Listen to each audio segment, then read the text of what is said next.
Hello and welcome to another episode of Prophetcast. Today is October 5th, 2014, and as always, Prophetcast is brought to you by the Thought Prophets. The Thought Prophets is an atheist/secular group dedicated to the promotion of open discussion, continuous learning, skepticism, and science! You can check us out at thoughtprophets.com, follow us on Twitter at Prophetcast, join in our discussion on Facebook by simply searching for the Thought Prophets. Find us on iTunes, Podbean, and Stitcher, or go to podcast.thoughtprophets.com and watch our entire archive on YouTube by searching for Prophetcast. And as a reminder tonight, you can tweet your questions and comments to us directly by mentioning @Prophetcast using the hashtag Prophetcast, or for those of you cool enough to be watching on Google+, you can use the live Q&A. I'm Dave Curry, and you may remember me from such content as Atheist Hangouts, Godless Family, Koreanify Me, and Your Dreams.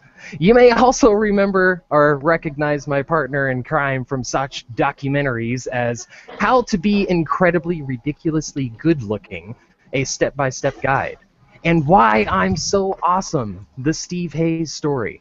The one, the only, Steve Hayes. Hello! How's it going? Good, man. What's up? Not much. You know, just another day, another dollar. How about you? It's been all right. Went to the zoo earlier for a friend's kid's birthday, and so Charlie had a blast. Nice. She was loving all of the giraffes and everything, and it was a good time. She was loving the giraffes, like the wind, the breeze, the drafts, huh?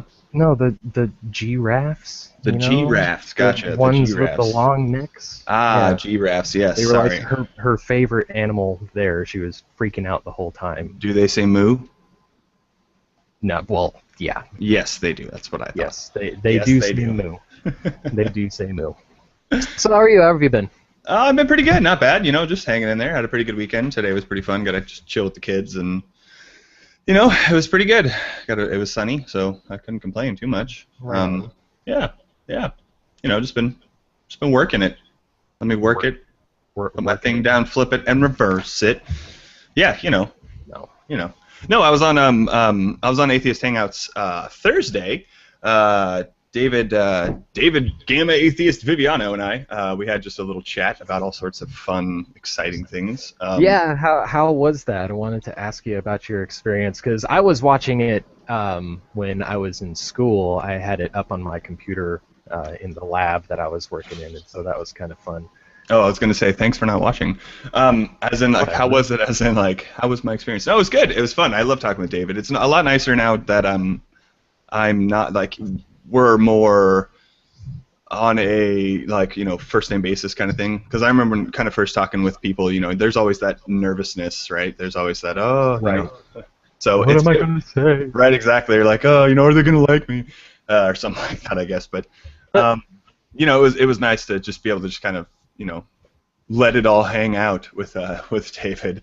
Nice. So, that was fun. But, yeah, it was cool. We talked about, I got to drop, that concept, that idea that we talked about earlier about secular sex with Gamma, and that was kind of fun. We talked about a few other things like the NFL Muslim player debacle and normalized atheism, things of that nature. Just being vocal as an atheist and why it's important, and about those who don't. I don't know. I mean, we talk about all sorts of cool things. I actually have the right. I have the audio on the computer, and I just finished the intro and shit now. So, and he already posted it, but I was going to post it sometime this week. I don't know.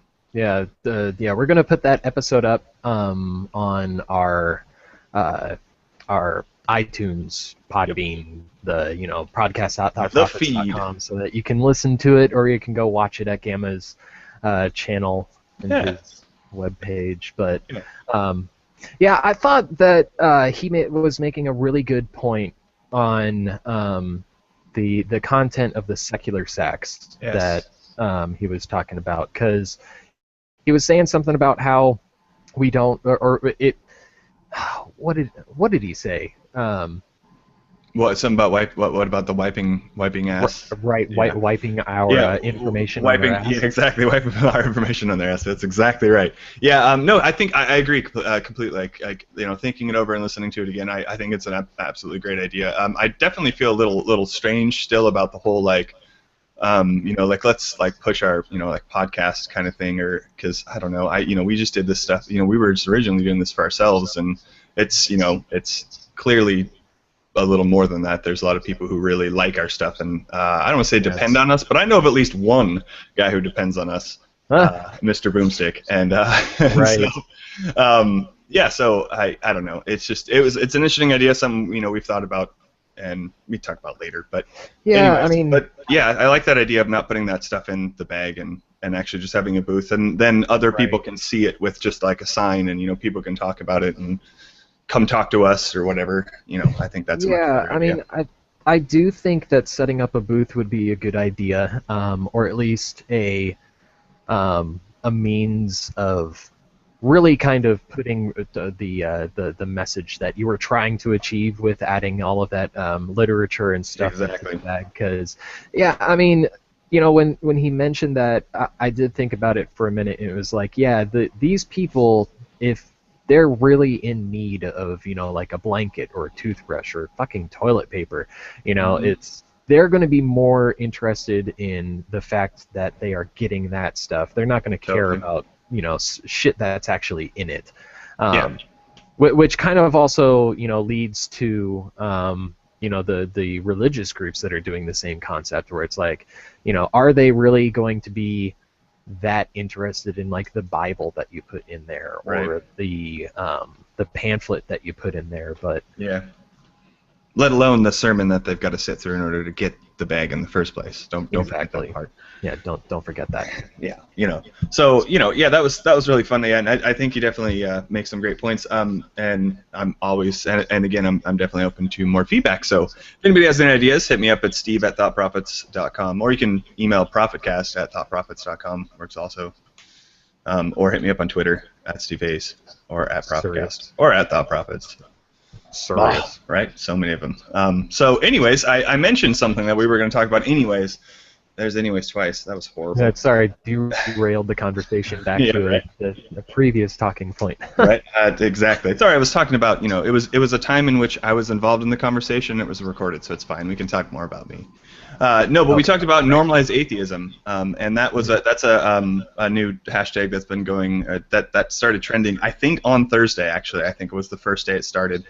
Yeah, I think that's what Gemma was saying, that he just, or it was discovered that day, or got, what was it, trending that day. Got started or something, yeah. Yeah, Mark Nebo put out the original tweet from Be Secular, which they were on an episode of Godless Family, which you guys should definitely go check out if you haven't seen it. It was a really good episode. But yeah, it was, so I suppose, for those who don't know, Normalize. I was going to say, for those who don't know, or perhaps have a bulleted list of questions, I don't know. But you know, if you want to know what normalized atheism is, and the gist of it is essentially, it's about being, you know, I mean, as it kind of says, it's about normalizing atheism. We're trying to encourage people to vocalize and be open about their atheism. A lot of times people misunderstand what. Man, that echo's driving me crazy, David. Misunderstand what an atheism is. Misunderstand what an atheist is, and they just don't know, or I don't know. You know what I mean? Like they just don't know that other people are atheists. Missed concept on it or something. Yeah, exactly. Or they just don't know other people that are atheists. Like there's some people are just too afraid to tell you, kind of thing. Yeah. Right? Exactly. Yeah. Like when I heard about it, though. Yeah, one of my favorite tweets, like you kind of said there, is that because one of my favorite tweets was something along the lines of, you know, I want to normalize atheism because there's atheists in your life that are too afraid to tell you, or something. Yep. I can't remember exactly who it was, but that was one of my favorites that I saw out there, which. I mean, to me, the normalized atheism, it kind of means, at least to me, I don't know, it's open for interpretation. What does it mean to you, David? What does it mean?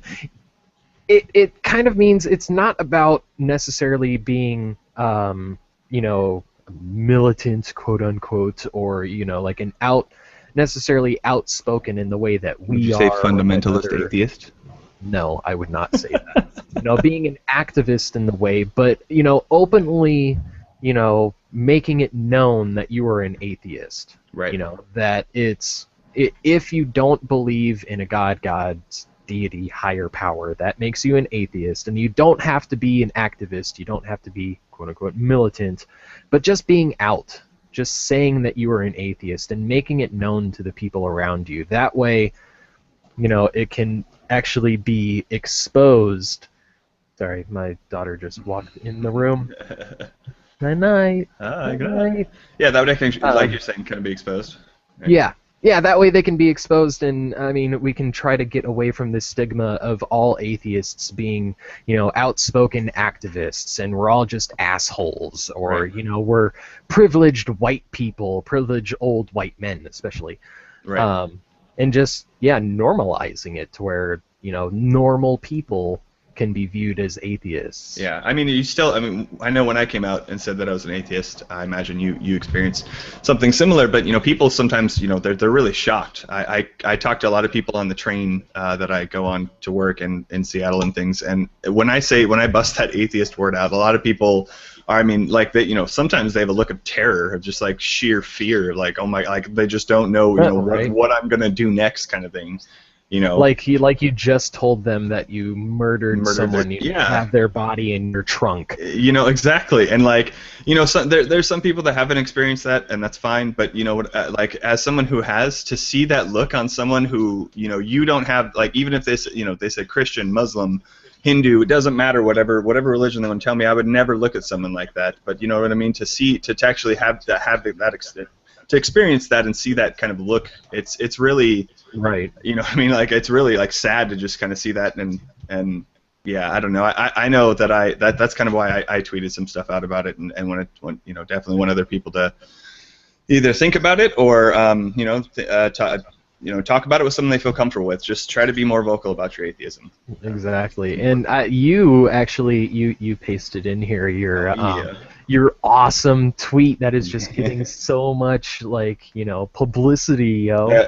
So much publicity for my account. Yes, I completely agree. It's not. Yeah, but yeah. Compared to other tweets in the past. Yeah, compared to all of my other tweets. Popular.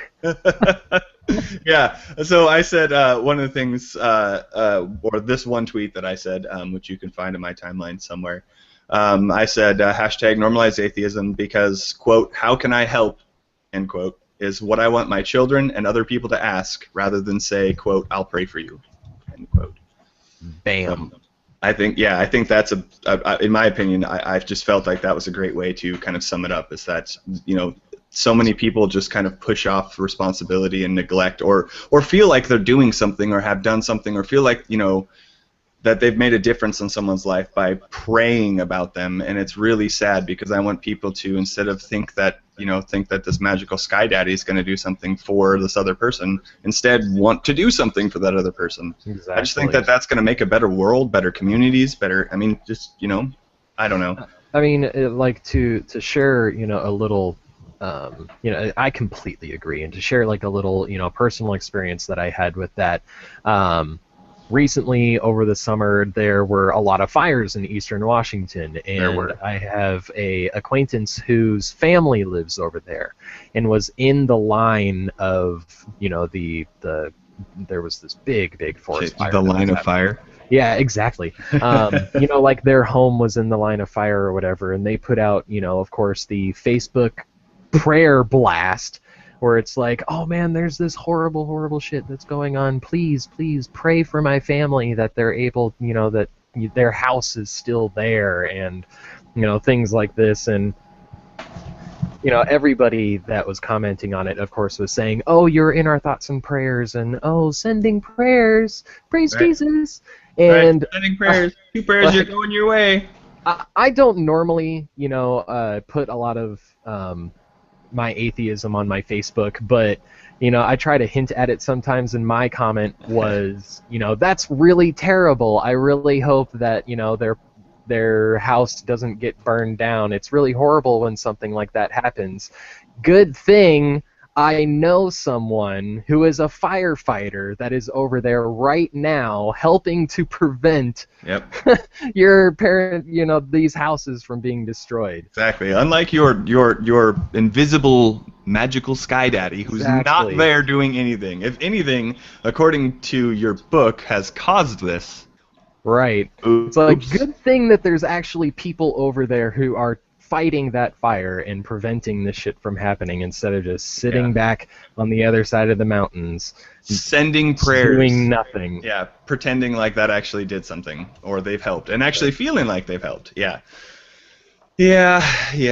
So I mean, we could go on and on and on and on, but about this kind of thing. On and on. So we could also talk about this teacher who forced an atheist student to say the Pledge of Allegiance. Dun, dun, dun. I suppose so, unless that we could start there, since it's the top of our list for tonight. It is. It's on the top of our list. I figured why not. It was interesting, and Amanda and I were talking about this kind of thing earlier, about how do we feel about that, and we talked with Danny about how he felt, and we mentioned it on an earlier episode, and I think on Godless Family mentioned it too, but it was just, like, he said that he's just going to say it just because, like, he just doesn't care. So, okay, whatever. But there's apparently a lot of people that have been standing up, or sitting down, I guess. Standing up by sitting down and not saying the pledge. Right. You know what I mean? Because they feel like, it pushes the theistic, or, the theocracy, right? Anyways, it pushes that. Yeah, that and whole I mean, it's, concept. the violation of someone's rights also. Right. And so, anyways, I'll just kind of tell you a little bit about it. For those who don't know, last month in South Carolina, there's a middle school teacher. Oh my gosh, here we go. There's a middle school teacher who forced an atheist student to recite the pledge, and he threatened him with punishment. Or she. I can't remember if it was. I think it was a she. I think it might have been a she. But it's a ninth grade student who refused to say the pledge as he objects to the words "under God." He contacted the American Humanist Association, who sent in a letter to the school because the student was being subjected to constant harassment and threats of punishment. Some things they called was the 100 lunch, or the 1 o'clock lunch. That's right, the 1 o'clock lunch. Or the 100 lunch. Anyways, the teacher in question quarreled, dude, that's a good one. The teacher in question quarreled about the student's atheism and lectured the student, claiming that a failure to participate in the exercise was, ready for this, unpatriotic and somehow offensive to men and women in uniform. Yeah. I don't know how at all they can come up with that, and the unpatriotic thing we've heard before, and I feel like that's Seriously. a pretty fair thing. I mean, once again, this is what you hear. It's unpatriotic to not say that.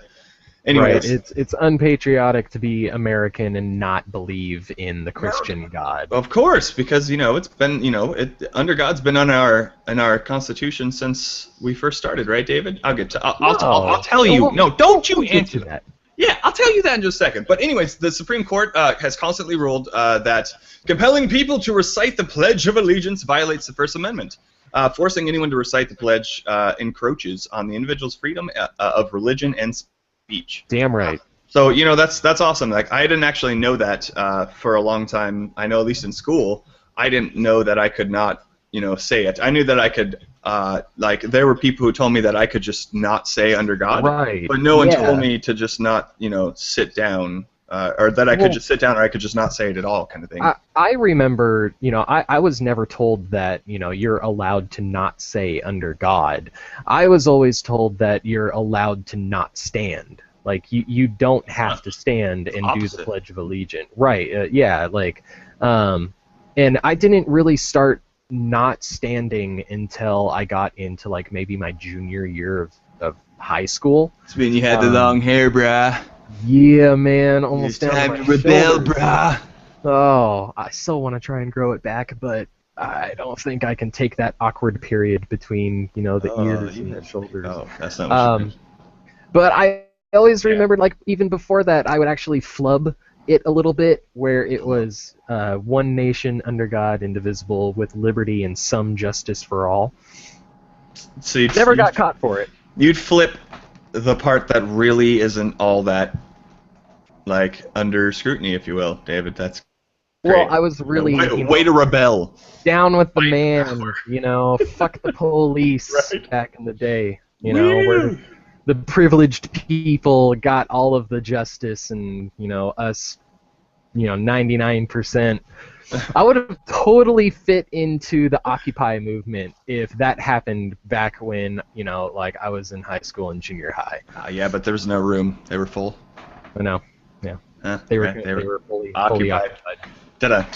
Hey, anyways, for anyone who's interested, the original ruling for that, for the whole, encroaching on individuals' freedom of religion and speech was in 1943. It was a case in West Virginia. It was the case of West Virginia State Board of Education versus Barnett. So anyone who's interested, yeah. But inside of this article that we were reading through, it didn't stop there. Like that's pretty ridiculous as it is, and I'm interested. Like I said, I hope my children don't have to deal with such bigotry, but. There was, this kind of thing isn't unheard of. It's not just unconstitutional action that occurs in schools. In August, a Florida mayor had an atheist citizen removed from a council meeting by actual officers because he refused to stand in the pledge as well. And the mayor apparently demanded that he stood. Oh yeah, I heard about that. Yeah, there's a link I'll put to it later, but yeah, It's just crazy, I mean, again, I feel like we rant about the same kind of thing all the time, but just the nonsense that comes with a lot of with religion. You don't hear secular people, at least I don't hear a lot of secular people trying to invoke their nonsense because they don't believe the same thing someone else does. It's just right. It's not. It's bullshit, but. Yeah, right. No, I mean, I did hear a week ago, I think it was a week ago, that there's a city that is actually using a pagan. Yeah, they rotate through the local religions, and yes. They had I think it was like the naturalists or some sort of pagan. No, it was pagan. Where the dude was like singing, praising it was awesome. to the spirits of the West and the spirits of the East. The spirits of the West. It was awesome. We invoke you. Oh, it was great. I loved it. But what was fucked up about it is that even though the council agreed on doing that, the second time through when they had this gentleman come in there and do this pagan sacrament or what the fuck ever, one of the Republican representatives straight up walked out. I know, that was the one that I watched. Yeah, straight walked out, and I mean that's exact like that. That's so infuriating. Disgrace. Right. Disgrace. You're a disgrace, you piece of shit. Moron. I know, right? Oh, it's ridiculous. But for those who don't know, or perhaps I don't know if you knew this or not, David. I don't know. I didn't know this at first, and now I do because I read it. Ooh. Anyways. The more you know. Right? Yay! But the Pledge of the Pledge of Allegiance, as we know it now, didn't always have "under God" in it. It was first written in 1892. That's right, 1892. And the whole "under God" wasn't officially included until 1954. So the original version that started out in 1892 was "I pledge allegiance to my flag, and the republic for which it stands, one nation, indivisible, with liberty and justice for all." Which sounds a whole hell of a lot better. Right? Well, yes, and I mean, and you can tell. I mean, each version down here, I'm not going to read them. There was like an 1892 to 1922, then they changed it in 1923, then they changed it in 1924, apparently because they hated it, until 1954, and then that's when, 1954, when the conservative Christians basically decided that, because of the commies, those godless commies that were godless over there, that they needed to, ensure that they had the power of God, or the power of Christ compelled them to put it on. I don't know, Yeah, well, why. It was, all part of the Red Scare where, these communists, they didn't believe in God. They didn't worship God. They worshiped the state. And it was a sign of, kind of solidarity for the country to show that, we're not like those commie bastards, those godless commie bastards. We have God on our side, and we need to show that we're the good ones because God is the good one. Yes, exactly. Which, by the way, any Christians that are listening, probably none, but if there are, I was just curious, how did you determine that God was the good one and that Satan was the bad one? Since we're on that topic, I might as well ask that question out. Okay. You know what I mean? Anyways, in this article too, and I imagine we'll probably put the link inside of the description down below. But there was a Porky Pig video. I don't know if it was a Looney Tunes. I don't know if that's technically what it was, or if it was just Porky Pig by himself back then, before he got some friends. But he had a video where he did the pledge where it doesn't say, under God. It's basically the same exact thing without under God in it, as it is now. Which I don't think I need to tell you what it is now. I think it was the version from 1924 to 1954, the I pledge allegiance to the flag of the United States of America and to the republic for which it stands, one nation, indivisible, with liberty and justice for all. You sounded just like Porky. What liberty? That's all, folks. Yeah, and I mean, even that version, that sounds a whole hell of a lot better. Yeah, I agree. Like the under God is completely irrelevant and doesn't apply. Yeah, it's completely unnecessary and doesn't apply to all of the citizens, and it doesn't represent our country at all. So it's war.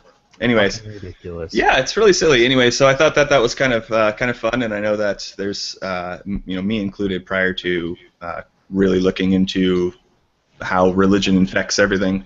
I didn't know that. I don't remember learning that in school. That's what the pledge was, and you would think that'd be something you would want to teach. The history of the United States with the whole pledge, the thing that you do every morning. That'd be something you would talk to. Absolutely. Interesting that I never heard that before. So yeah, that would definitely be included in like an American history class. I would hope, right? Yeah. But I don't know. I mean, to try and go along, with the... It's funny also how that, that instance of, these secularists or these, people who don't believe in God, that they're somehow affiliated with, communism or, Nazis is still prevalent Nazis! Today. We're killing Nazis. Yeah. Exactly. Kind of like how there's this Texas GOP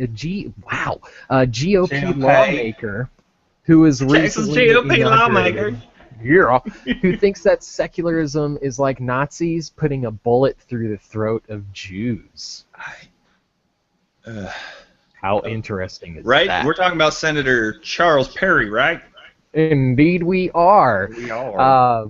On the 1st of this month, a newly appointed Texas senator, Charles Perry, took the opportunity to use his inauguration speech to warn all of us patriotic Americans that a government without God will lead us to similar conditions like those under the Holocaust of Nazi Germany. And all I can really say is, what the ever-loving fuck? Are you serious right now? But Charles Perry, a Republican for the state of Texas, who was elected into office by actually a special election, replacing Robert Duncan, who I did a little bit of research on this guy, and he was basically considered as a pragmatic deal maker who helps legislation in Texas actually pass bills, because otherwise they wouldn't, much like the rest of the fucking country. And Texas citizens were actually hopeful that they would get the same from Perry, but no luck, bitches. No luck, bitches, with that. After he placed his hand on the Bible and swearing his oath, which also just, that practice needs to stop. Yeah. To begin with. Having people swear, especially going into office, to swear on the Bible. I know, like, right? It needs to be kind of the same option as when you are a witness for the court. You have the option. You have to inform them before. It's like, would you rather swear a secular oath, or would you rather swear on the Bible? Well, why just those? Why not the Quran or the Bhagavad Gita or anything? I mean, why just those Probably two? I mean, religious text, I would suppose. Right. Yeah, I just find that funny. I don't know. It's kind of humorous, I think, because they're putting their hand and they're swearing a vow of truth over something that more than likely they haven't read, so they're lying about. Well, Oh, I've read the Bible. See, but anyway, that is a completely different topic that we could go on and on and on for, on and on and on. Oh, you're lying. You haven't read that. All right. Right. But basically, right after swearing his oath, he compared what he called a spiritual battle brewing across the nation to the Holocaust. He said, and I quote, "There were 10,000 people that were paraded into a medical office under the guise of a physical. As they stood with their back against the wall, they were executed with a bullet through the throat. Before they left, 10,000 people met their fate that way." And he continued to say, is it not the same that when our government continues to perpetuate laws that lead citizens away from God, the only difference is that the fraud of the Germans was more immediate, and whereas the fraud of today's government will not be exposed until the final days, and we have eternal lasting effects. Dun dun dun. God, the final days again. Nonsense. Man, that final days thing, it's just that's the thing they're really looking forward to. It's so sad. Like, I'm not looking forward to this life. Fuck this life. It's the next one that's going to be better. Because they realize, and this has been something that's been going on for a while, there's always been a new doomsday prediction. Right? People looking forward to the end of days. Yeah, I just always thought it was not funny, but just sad. Like, people, ask atheists, or they ask us all the time that, what do you have to live for if there's, no God? It's like, well, I have to live for living. I live for living. What do you live for? A second life? A second chance? Yeah, I make my own purpose. I don't need some other person to tell me my purpose in life. Exactly. Like, would you really be comfortable with, for instance, me, Steve? Would you be comfortable if I told you what your purpose was? Fuck no. What your purpose in life was? Then why is it okay for a Sky Daddy? Right? Why is it okay for a Sky Daddy? Well, because he made you, right? I mean, just like your parents, it's the same concept, right? I mean, they brought you into this world. They can take you out. Right? Right. That was right. So therefore, God can just kill you because He made everything. I don't know. I have no idea if that's their justification. That's probably someone's. I'm not sure. I think it's stupid and ridiculous, anyways, that you would think that that they think that it's still some kind of loving God that has control of your entire life, including the good and bad that you experience, and that's the life that He's there to give you. I mean, that's what He gave you. Right. Anyways. Totally. The dude's not done. He's not done. He says more stupid shit. He's not done. And what makes his appointment even more fucked up is that he thinks that his biggest challenge while in office will be... I mean, okay, take a guess. Take a guess what you think his biggest challenge is going to be. And don't look at the notes, because I know you haven't looked at this until now. Nope. Just take a guess. This is in Texas? Right. Can I take two guesses? I'm guessing either gay marriage or abortion. It's got to be one of those two. Really close. Actually, I mean, they're both connected, but he says that his major, his biggest challenge while in office will be the spiritual battle, and this is a quote, the spiritual battle for the spirit of this nation and the soul of its people. His main stage issues are abortion and gay marriage. Oh, see, I called it. I knew it. No surprise there. Exactly. It's Texas. I mean, he states that Roe vs. Wade condemned 55 million innocent and defenseless souls that cried out for righteousness from a God who is just, we will answer for that as a nation. That's a direct quote. He said... I mean, if you continue down that line, it's like, these defenseless souls cried out for righteousness from a God who just doesn't give a shit. Right? Kind of like the flood. That's really kind of where, that line of thinking was taking him. But he stopped himself, and he just said that we're going to answer for that. We're really going to answer for, this Holocaust that we are creating but through abortion, which is actually something that's being circulated a lot. What is it? Those 20 kids and counting people, whatever, the fucking family that keeps adopting and having all these babies. Yeah, they're a major proponent for that. That the Roe versus Wade and all of the abortions that are legal. If we legalize abortion, and all of the abortions that have happened since, is a form of Holocaust, which makes no fucking sense, because a Holocaust goes in line with genocide. Right. And that goes with killing off a specific group or race of people. Right. Or the entire world, like your God did. Right. Whoops. And also, just as a sign of who Senator Perry's homeboys are, who he rolls with, who he collects stacks with. He had Pastor Jeff McCreek. Pastor Jeff, oh shit! Pastor Jeff McCreek of Rock City Church. Rock City. Rock City. But anyway, he had this pastor speak at the inauguration ceremony, and I'm just going to call him Pastor Jeff because I can't pronounce his last name.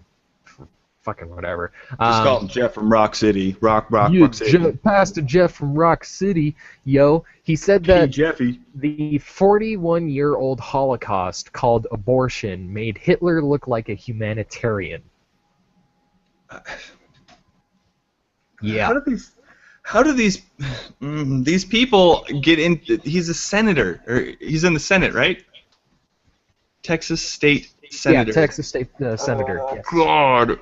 These people are in our government, and they're still talking about their religion in our, and yet people still stand by, and they get mad at me and mad at you, definitely mad at you, David, for stepping up and saying something about this shit, saying how ridiculous religion is, and yet here's another example of religion having a direct influence to fucking politics. Exactly. Like, come on. Exactly. I mean, this is the kind of shit that should not be allowed, and it's fucking ridiculous. But Amanda has a couple questions in the Q&A, and just again, for those of you who are joining us, you can tweet your questions, or you can contact us directly at, mentioning Prophetcast, or you can join the Q&A. But Amanda says, okay, here is my question. If people are aborting these 55 million babies, don't they just end up back with God in heaven anyway? Well, I mean, but of course, right? I mean, of course. As long as, well, no, maybe, I don't know. I mean, there's, it depends on which religion. The Catholics say that they get stuck in a limbo, right? Yeah. So they're in a limbo. If they haven't, let's see, some of the Christians, let's see, they don't know Jesus, so they haven't said that they take Jesus into their hearts, so I'm guessing that they're going to hell. Right. Some of them say that, I guess, like, babies don't count. I don't know where it says that in the Bible, but somewhere they decided that babies just don't count. So I don't know. If everything is part of God's plan. Oh, that was his plan. He created those lives just to take them so he could bring them back with him. Exactly. Oh, snap. He wanted to, put those souls through that just to be all like, hey, you're gonna go down to Earth. Guess what? No, you're not. Psych, welcome back to heaven. Aren't you in bliss now? You love me. Oh, man. Oh, this is so bad. This is so bad. Every abortion is an April Fool's joke for God. Oh. I know.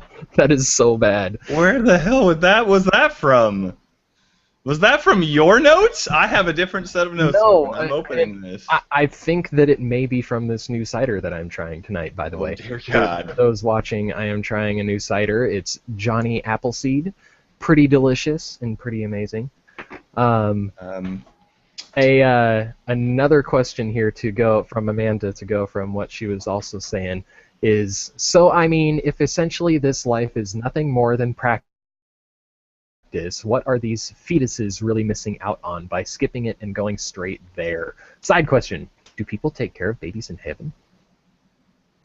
No, of course not. They're just in eternal bliss with God. God is just chilling with him, and the babies are just like, "What's up, God?"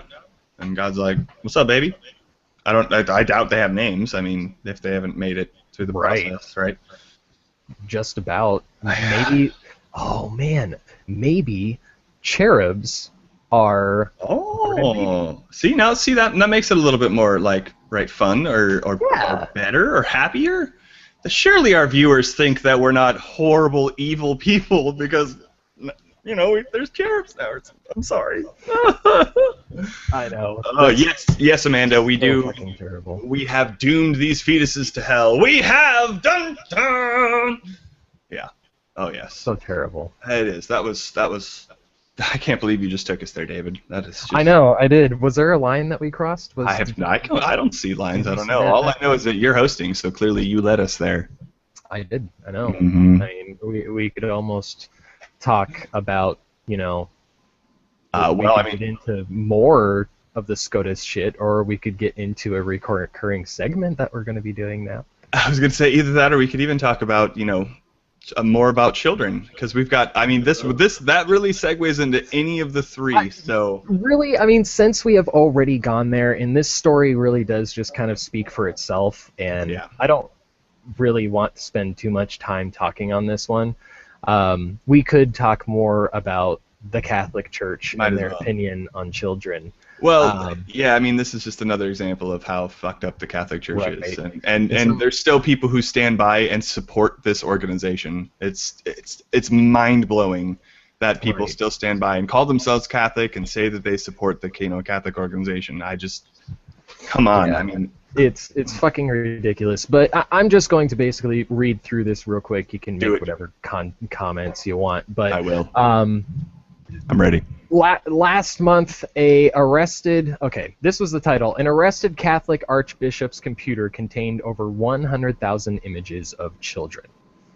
Disgusting. This story that just continues to perpetuate what the Roman Catholic Church is a cesspool of sick people, and further provides proof of just how corrupt the Vatican is and how it needs to be wiped out and disbanded. Last month, Vatican detectives analyzing a computer used by an archbishop who was arrested in late September discovered that over 86,000 pornographic photos and 160 sexually explicit videos of children.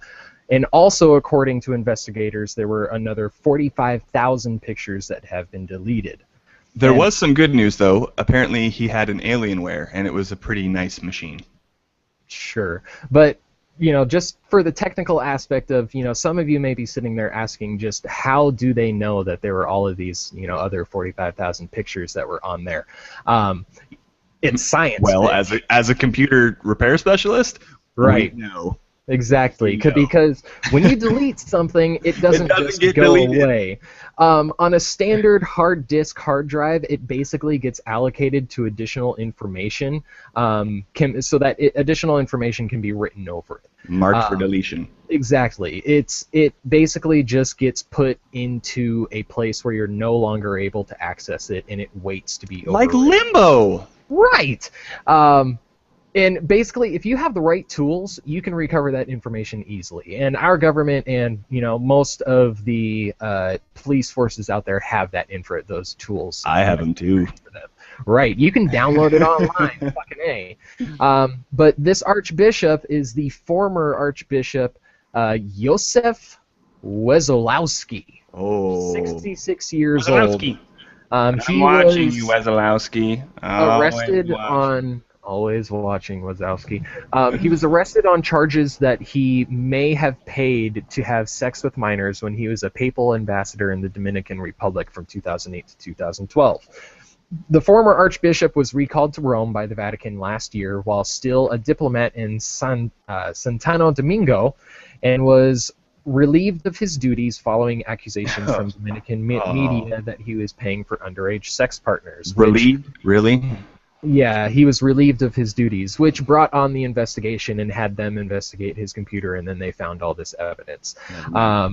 Until literally just before he was arrested, Even under the accusations that he was paying to have sex with minors, he had been free to wander Rome to do as he pleased, but is now being held in a small room in the basement of the...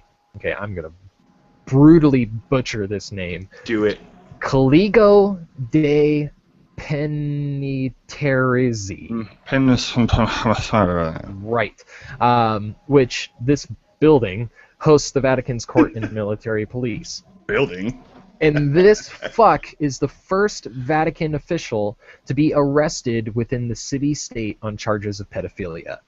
The first, yeah, and I heard that he's being investigated. That he might be a part of a network of pedophiles as well. Exactly. So. Yeah. Vatican authorities are now investigating if he was a part of a network of pedophiles and whether he abused children in other posts during his career. And this guy served in South Africa, Costa Rica, Japan, Switzerland, India, and Denmark. If convicted, this is the part that pisses me off. If convicted. Wisłowski, if convicted, he faced only 12 years in jail in the first trial for sexual abuse to be held inside the Vatican City. This story is filled with all sorts of red flags of just how fucked up and corrupt the Roman Catholic Church is. Right, and then we're going to let them... And we're going to let them continue to do this, to have their own internal investigations and to possibly convict this guy through their own court system. Right. He's the first one to be arrested in the Vatican for pedophile charges. He's the first one that could be, charged for that and held in the Vatican City for sexual abuse. And, I mean, he's the first person to really ever, get the possible acts like this in the Vatican.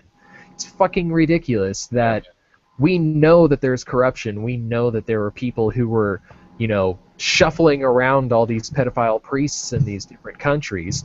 Those people should be held liable for the crimes that those priests did also. Mm-hmm. And what makes us think that these people who were helping these pedophiles and these priests get away with continuing to abuse children, that they are not in on it also?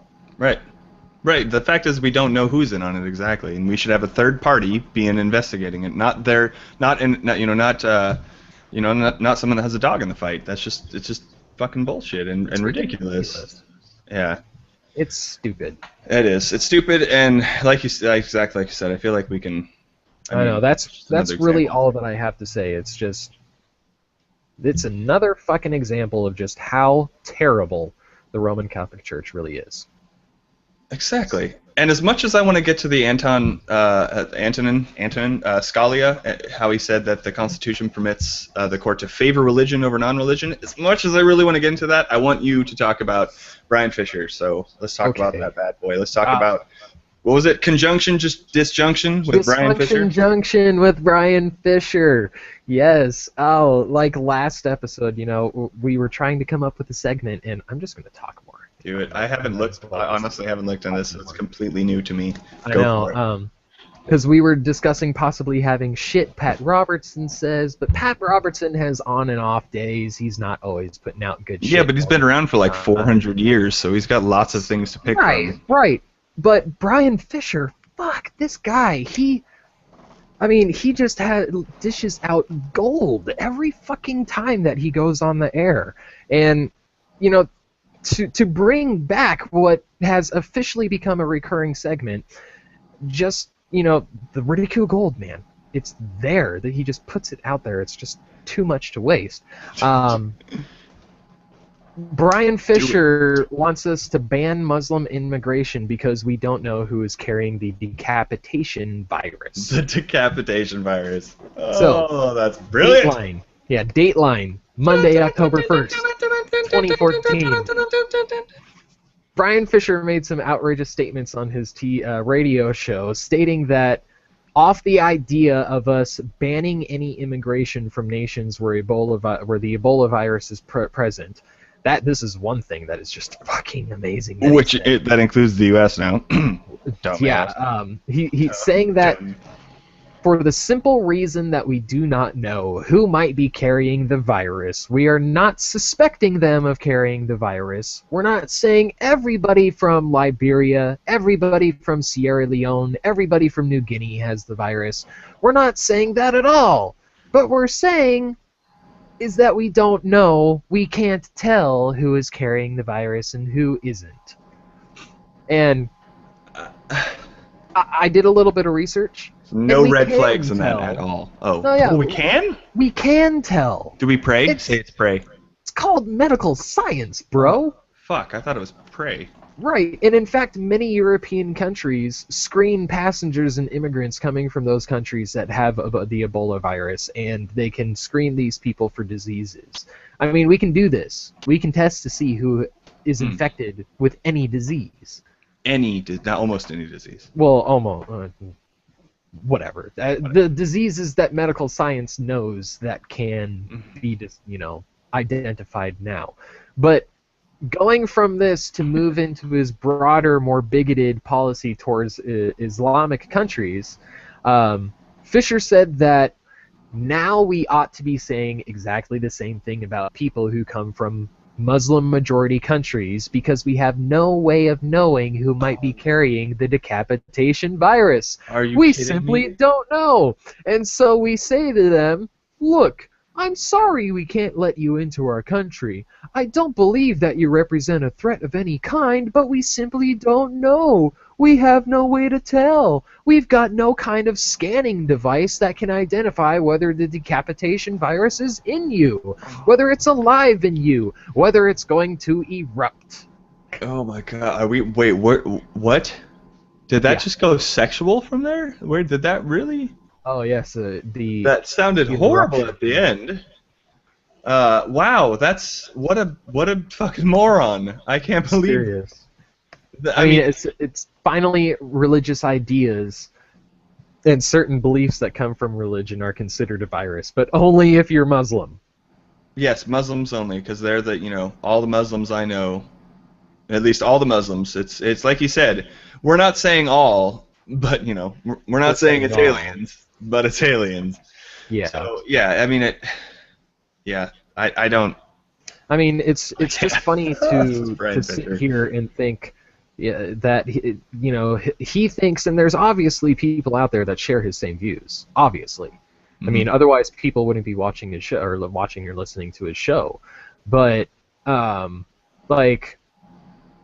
it's funny to sit here and to actually be on the side of, well, not all Muslims are like that, which, it's true, not all Muslims are like that, but also not all people from Muslim countries are going to, look the same. They're not going to sound the same. They're not going to be the same race. They're not going to be dance the same. It's even possible, like in some of these quote unquote Muslim countries, there's secular people living there too. There's people who may be trying to get out of that country to come to America to be able to be secular and not be killed in some of these countries, like with our friend Mubarak. I mean, he is an atheist and he's in, Muslim Nigeria, and he wants to come into this country to be able to live out his life however he likes. But if Brian Fisher got his way, if purely because he's immigrating here from a Muslim country, he would be denied, even though he openly states that he's an atheist, and the world knows that he's an atheist. Yeah, well, Brian Fisher doesn't care for atheists either, so that'd probably be another category, right? Exactly. I mean, the fact that it goes from a Muslim nation, that's one thing. Then the next thing, he just finds another, and that's just generally what happens, because he's not like, that's what happens. You're not like them. When you don't believe the same thing as them, you're different. You're bad. You're evil. Exactly. And from the Q&A here, I'm not sure. Malware. Short, malware. Short questions here, but I'm guessing that Trillas is asking which views, probably in relation to that certain views and religious beliefs are finally considered a virus. Let's see. which views would be considered a virus? To what? To Brian Fisher's views? Is that what you're saying?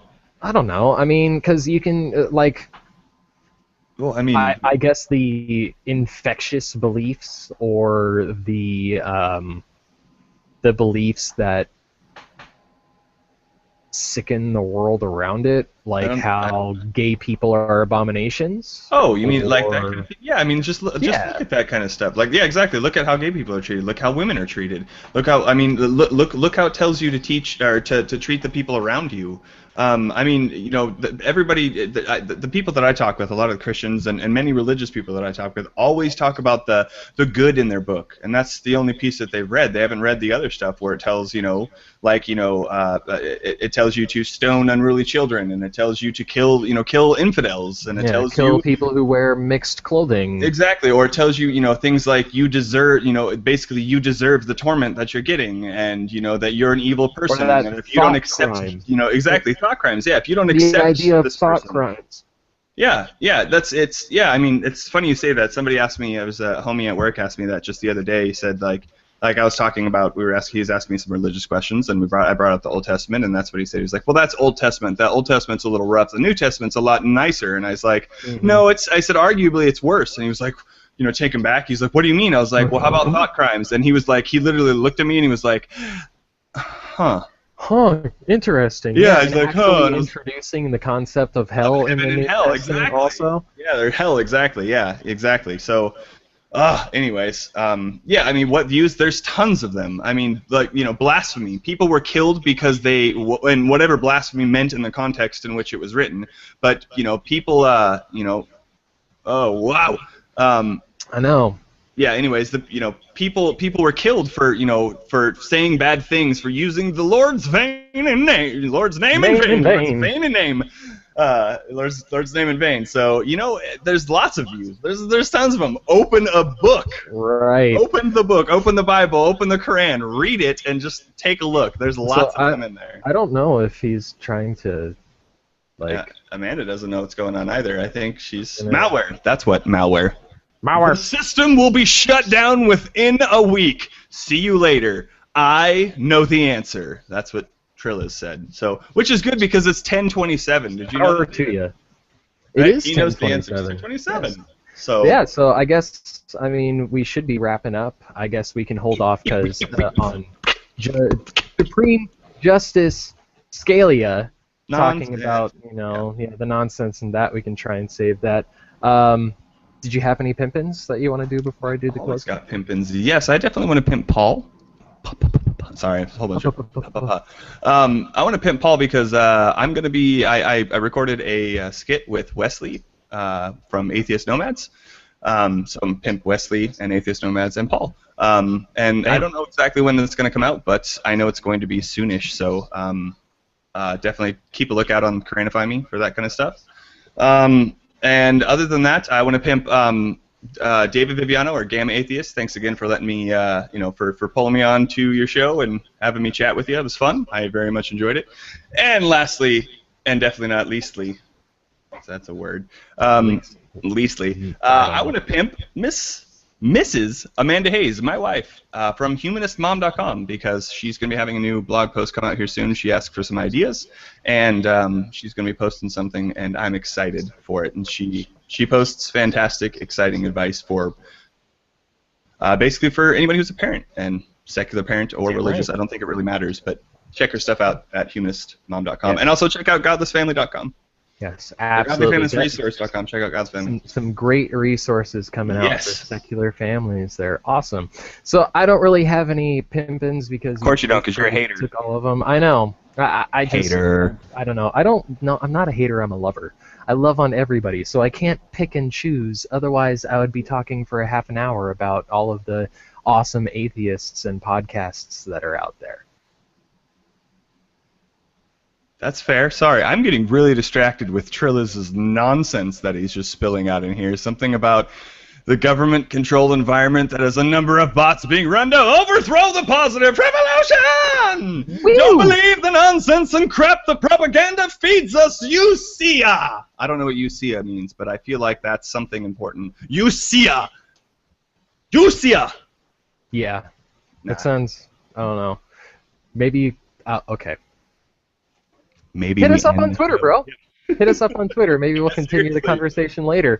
But speaking next of week. Twitter, yeah, check us out. Or No. actually, no, not not check next us out next week. That's right. Piece of announcement: there's not going to be a show next week. Why? Because we're going on a group vacation. Group vacation. It's our good friend Kyra's birthday, and we are all going out to the Great Wolf Lodge. Woo! And we're just not going to be able to do a show on Sunday unless you want us to do a show from the pool. So I'd love to do the show from the pool. Yeah. Oh man, that would actually be pretty cool. Just set up one of our tablets. And, yeah. Right. What's up? Yeah. So check us out. We're going to be back on the 19th, and also over the next 2 weeks, we are going to be testing out the call-in feature, and this gives us ample time to actually test all of that out. So yeah. Let's see. You can check us out by going to thoughtprophets.com. You can also check us out on Twitter by searching for Prophetcast. Join in our discussion on Facebook by simply searching for the Thought Prophets. Find us on iTunes, Podbean, Stitcher, or go to podcast.thoughtprophets.com and watch our entire archive on YouTube by searching for Prophetcast. Basically, if you search for Prophetcast, you can find us somewhere. Just Google us. Yep. And Steve, with that, you can take us out. Sure. Thanks again, David, for hosting and being with us. And you have a godless night.